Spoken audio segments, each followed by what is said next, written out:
आई भैया देखी होली के पर्व में एगो प्रेमी अपना प्रेमिका से कोना विरह में कहा था कैसे। देखी दिवाकर बाबा कवि के भाव बा कहा तारे कैसे।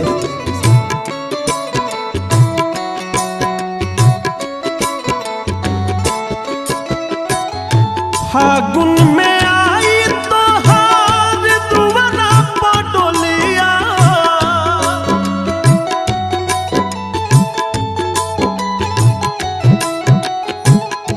तू ही बताव कैसे मोदी हमर होलिया।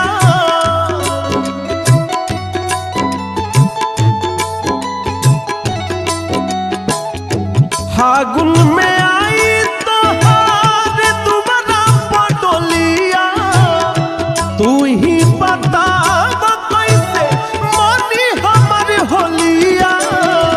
होई नाही मिलन तोहसे फिर ए जान खेलब के करा से रंगवा बीर।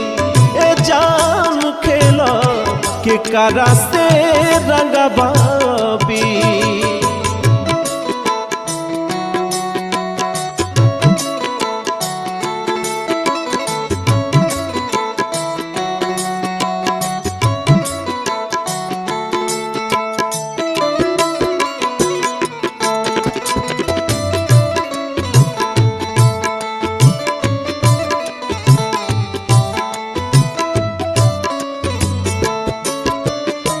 और कहा तारे कौना भाव में।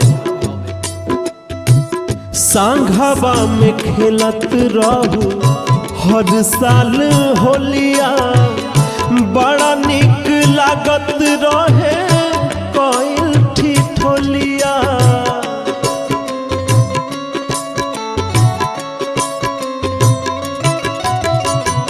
सांघवा में खेलत रहू हर साल होलिया, बड़ा निक लागत रहे कोइल ठिठोलिया। लाल पियर रंगवा में केकरा लगाई,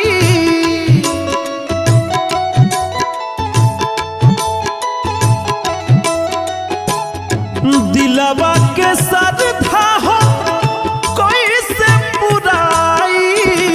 मनवा न धरे अब धीर, ए जान खेलो के करा से रंगवा बीर। ए जान खेलो के करा से रंगवा बीर।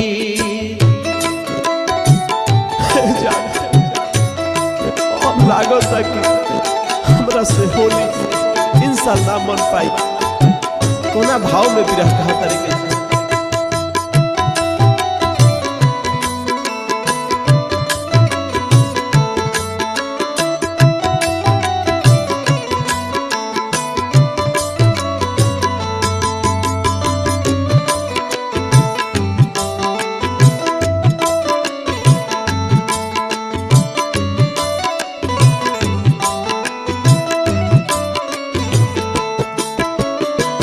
फेर देलु पानी आशा राप मोर जान हो, आपन बना के काहे भइलु अनजान हो।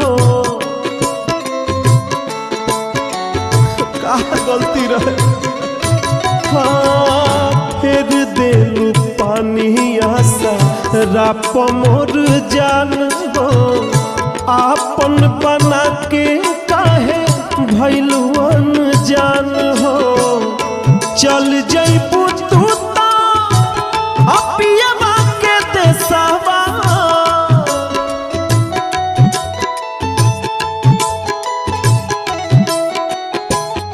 फगुआ बिगड़ी होखी मन में कलेशवा। भाग के मिटई हो तू लकीर, जान खेलब के करा से रंगवा बीर। ए जान खेला के करा से रंगवा बीर।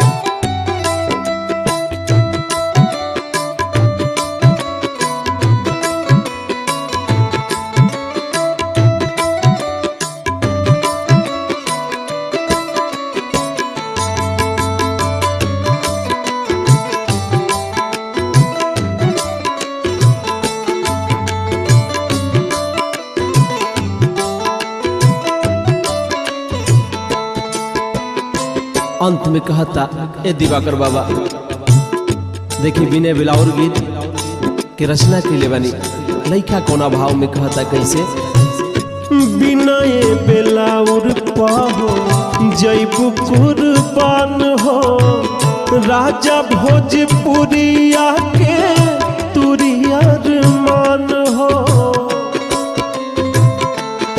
छोटू भैया कहता कैसे बिनय बेलाउर पाहो जैबू कुर्बान हो राजा भोजपुरिया के तुरियर मान हो। झकली हडोलिया से तनिका बहरिया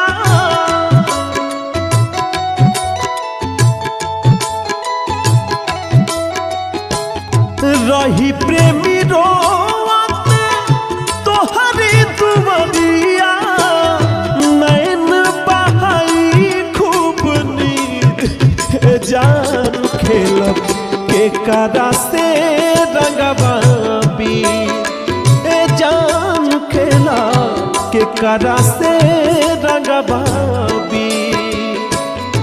फागुन में आई तोहार दुबरा बटोलिया तू ही बताब कैसे मनी हमर होलिया होई नहीं मिलन तोहसे फिर जान खेलब के करा से रंगबाबी जान खेलब के करा से रंगबाबी जान खेलब के करा से रंगबाबी।